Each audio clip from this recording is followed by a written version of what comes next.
Welcome to episode 58 of Published. Today I'll speak with Greenleaf's executive editor, Erin Brown, about outlines and why they're an important part in the book creation process. Erin will give us an inside look into how authors can create effective book outlines that lead them to their first draft. Welcome to Published, a podcast by Greenleaf Book Group, where we'll discuss the ins and outs of the publishing industry, from writing a book and finding the right publisher to gearing up for a book launch. And now, here's your host, Greenleaf Book Group CEO, Tanya Hall. Welcome back to Published. In this episode, we'll discuss how a well-developed outline can guide you through your writing journey and why this is a step you don't want to skip. An outline is a great tool to get you started on your book because if done correctly, it'll leave you with a detailed roadmap to your entire first draft. By organizing your thoughts and fine-tuning your message up front, you're setting yourself up for success later on. Although creating an outline may sound simple, like writing a bulleted list of your general ideas, it's much more than that. A truly effective book outline identifies your key message, breaks it down into subtopics, and highlights supporting thoughts and evidence for each one. It can feel like a lot of work on the front end, but you're saving yourself from getting lost along the way and having to start the writing process all over again. And this doesn't have to be a journey you venture down alone. From editors to writing coaches, and even turning to writers' groups for advice and feedback, there are many ways to find support as you outline your book. In this episode, Erin discusses the outlining process from an editor's perspective and advises authors on how they can get started on their own outline. Let's get into the interview. All right, Erin, welcome back to Published. It's great to see you again. Thank you. Yeah, so why don't you, for our listeners who maybe haven't heard your previous episode, tell us a bit about who you are and the work that you do with us at Greenleaf. Of course, and thank you again for inviting me to speak about the writing process, which I always love to do. A little bit about me. I started in publishing about over 20 years ago. In New York, I was working at traditional publishing houses, HarperCollins, St. Martin's Press, and I edited just about every genre there is, business, political books, true crime, thrillers, memoir, historical romance, just about everything. I spent about a decade freelance editing and then was lucky enough to find my way to Greenleaf and dive into the world of hybrid publishing, which is such a wonderful option for authors. We didn't even have that when I started in the business, so it's just fantastic, very exciting. And as executive editor here at Greenleaf, I oversee our extraordinary group of editors in-house, and we shepherd every book from the manuscript stage to final publication and handle all things editorial, from high-level developmental editing to writing cover copy. We proof author bios. Basically, if it involves words on the page, the editors are involved here. And so yeah, that's me and the editorial staff at Greenleaf in a nutshell. Thank you, and you do it all so well. So today we're specifically focusing on outlines, of course, and I was sharing with Erin before we started recording my own experience with the importance of an outline when it comes to not just knowing what to put in your book, but also what to leave out. So why don't we start by helping our listeners who may be new to the process understand the purpose of an outline and why it may be very beneficial to them as they begin their publishing process. Personally, I feel, and we discussed this earlier, that every author can benefit from an outline because it's really a way to organize your thoughts, your material, and to keep your detailed vision focused. I think there's a bit of a difference between outlining when it comes to fiction and nonfiction. I think that when you're writing fiction, depending on your style and personality, you can either outline your plot in great detail or kind of fly by the seat of your pants, beginning with basic character sketches and story ideas. And then you can see where your writing takes you from chapter to chapter as your characters grow, if that's your style. However, for nonfiction, especially business books, self-help, health, personal development, I think it's almost always a very good idea to begin with an outline. With fiction, my advice is kind of whatever fits your style. For nonfiction, I think it's really important, even if it's just a basic outline. And the reason for this is because the first is it helps you get and stay organized, which is super important when you're dealing with all of this material that you're collecting. And you also want to prearrange your material so that it has the biggest impact for the reader. So you want to organize it in the best way possible. And it also is going to help you stay focused on that vision so you don't go off into different avenues. And it also helps you with writer's block. So if you don't know how to get started and you're just staring at that blank page, it'll help get you going if you start with the outline.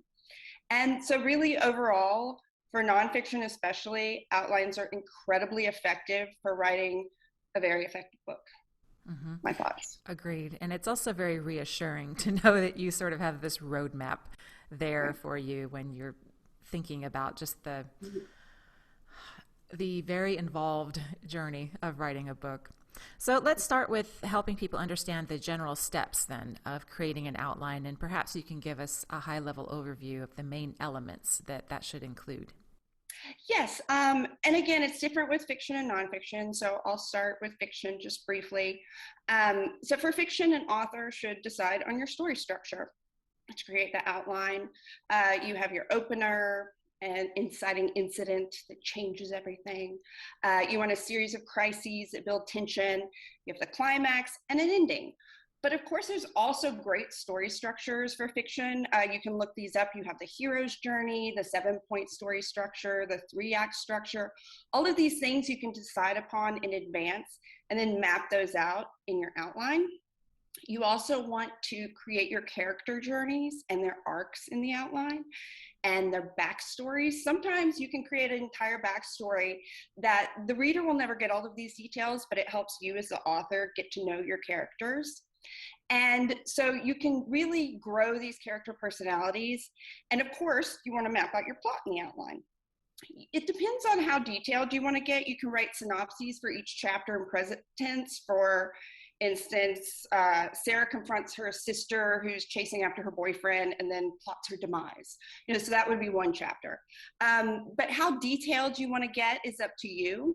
And when you've completed this outline for the novel, you can follow it and stay focused, but feel free to make adjustments because sometimes your characters are going to lead you in a different direction. Your plot might change. So just remember it's fluid. Now, when we get to nonfiction, as we discussed, it's even more important to follow an outline, I think, and it's always a good idea.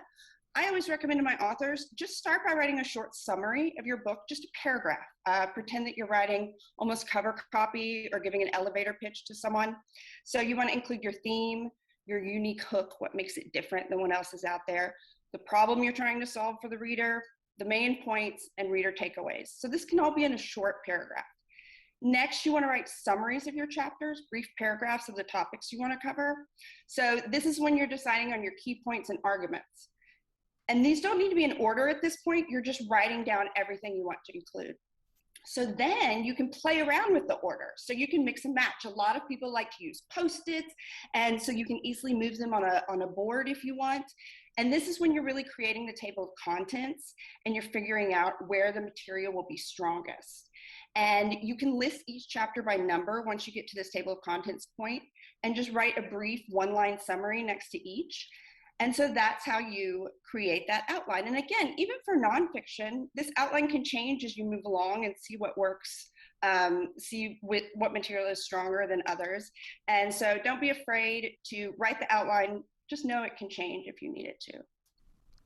Thank you. And I will add that it can also help you understand where you're a little thin on Yes. material. And so Yes. it can kind of send you back to do some research in areas where you've got to strengthen that content for your reader.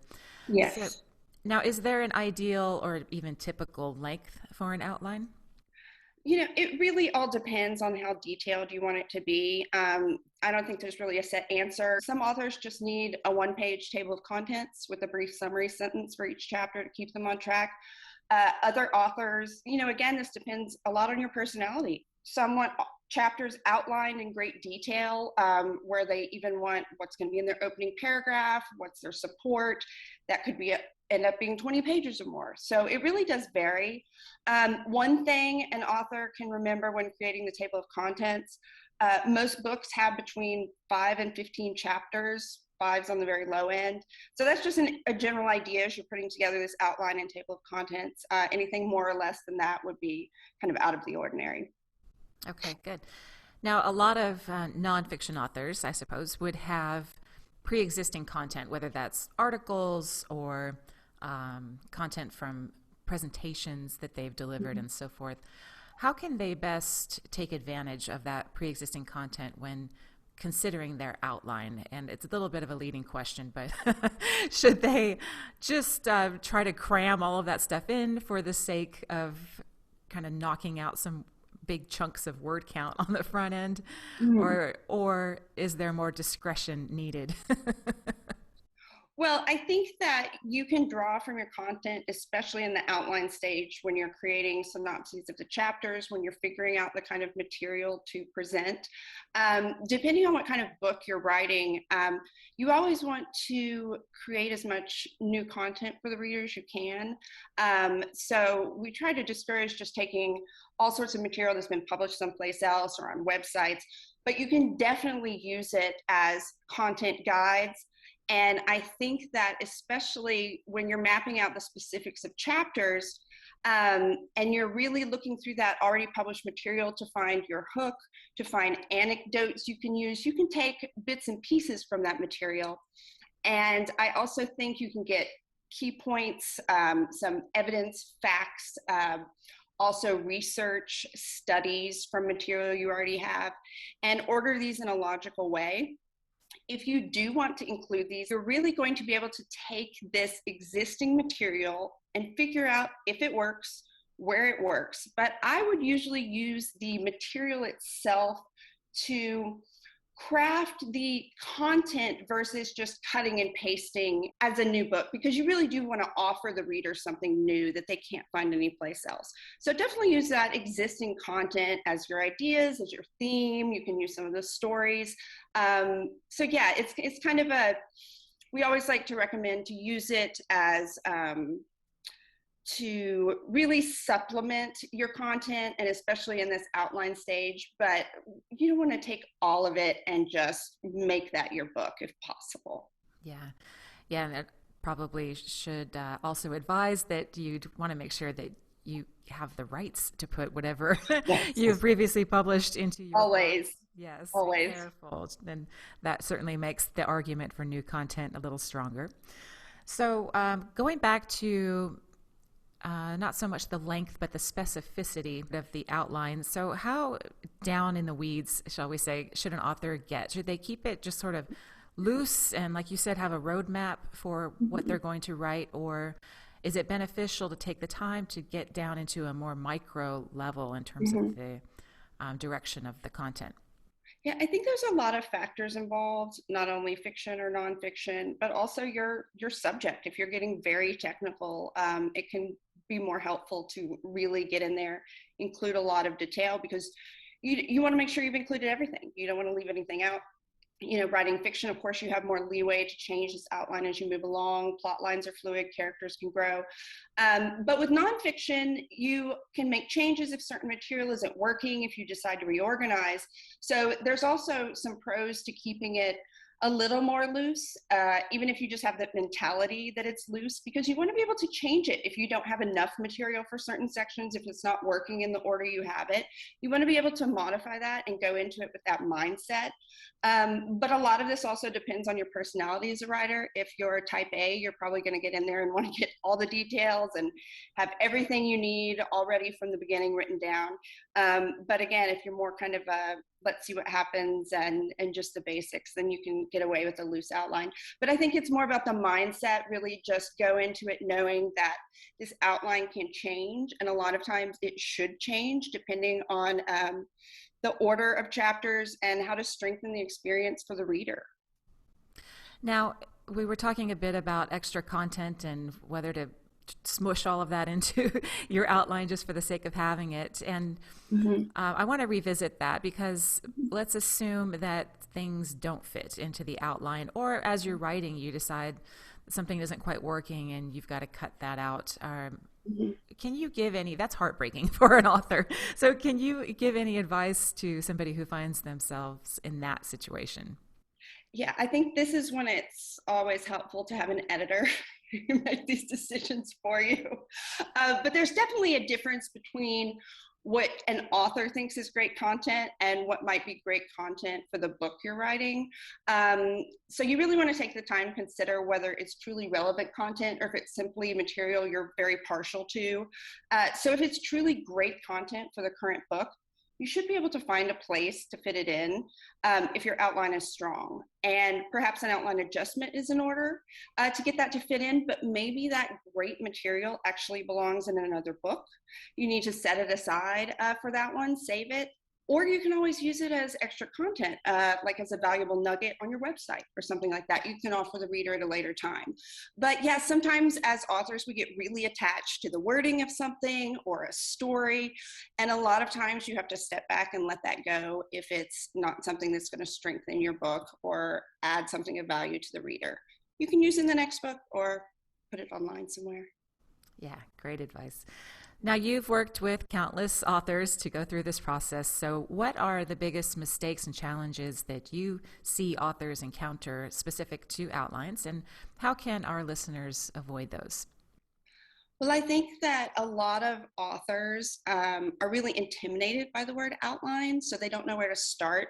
I think automatically we kind of go back to high school and panic, and we think about Roman numerals and how to format them and indent them properly, and it's just, so instead, I always just say, just dive right in. Just sketch it out. Don't worry about formatting. Don't worry about should this be a number or a lowercase a? Don't worry about that. Just begin writing a paragraph as if you're summarizing your book for the back cover. And as an author, find what type of outlining works for you. There's no right or wrong answer. And so again, I've said this several times, but a lot of it depends on an author's personality. If you want to get in there and just kind of give a brief overview just to keep you focused and you know what's going to work for you, do it that way. There's not anyone that's going to come in and say, you did that right, you did that wrong. So it's also the same advice I give when an author is beginning a rough draft. It's like, give yourself the freedom to write badly at this point. So just start the outline. Just get in there, do it. And you can always change, you can adjust, you can format later and do those indentations, make it look all pretty, but just get in there and do it. Because I think the hardest part is just starting it, getting the words on the page, and just kind of that intimidation factor. So just get in there and get going. And if they're struggling with getting going, is it too early at that point to engage the help of an editor or a book coach? At what point should they be seeking that feedback? I think the outlining stage is a fantastic time to get an editor or book coach involved.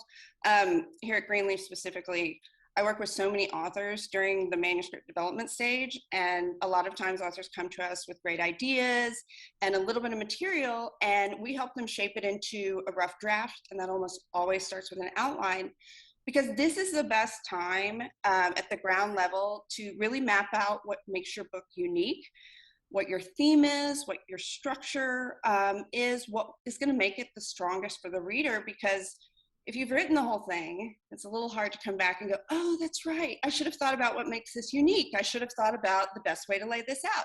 So really, this first stage is the best time to get a fresh set of eyes, to take a look at it, to help suss out your distinctive angle, especially someone who has experience in the genre and has worked on so many of these books. They know what works, what doesn't. So really getting someone in right at the beginning can be extremely helpful. It's the right time. 100% agree. And there's a lot to be said for the efficiency of not having to do, like you said, a rewrite because you were working in a vacuum and you thought you'd wait till the end to get feedback. And then an editor says, well, actually. I know. And so many authors have that fear. I don't want to show anybody. I want to keep it. But, you know, editors they're not judgmental. They're there to help. They're there to collaborate.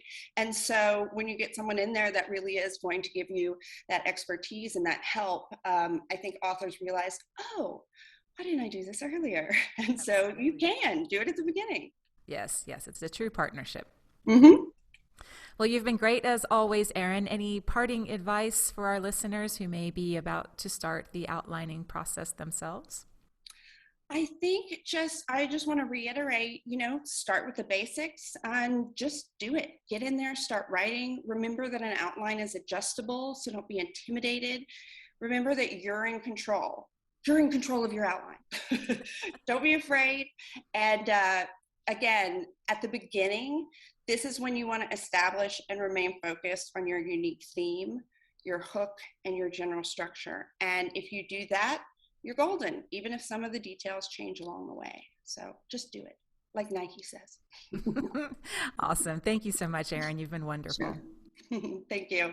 That's it for our episode today with Erin. We hope you enjoyed learning about the book outlining process. For notes and resources from today's show, go to greenleafbookgroup.com/episode 58. You can also find advice for writing, publishing, and promoting your work in my book, Ideas, Influence, and Income, which you can learn more about at ideasinfluenceandincome.com. If you've enjoyed our show, please rate and review us on iTunes, Spotify, or wherever it is you listen to your podcasts.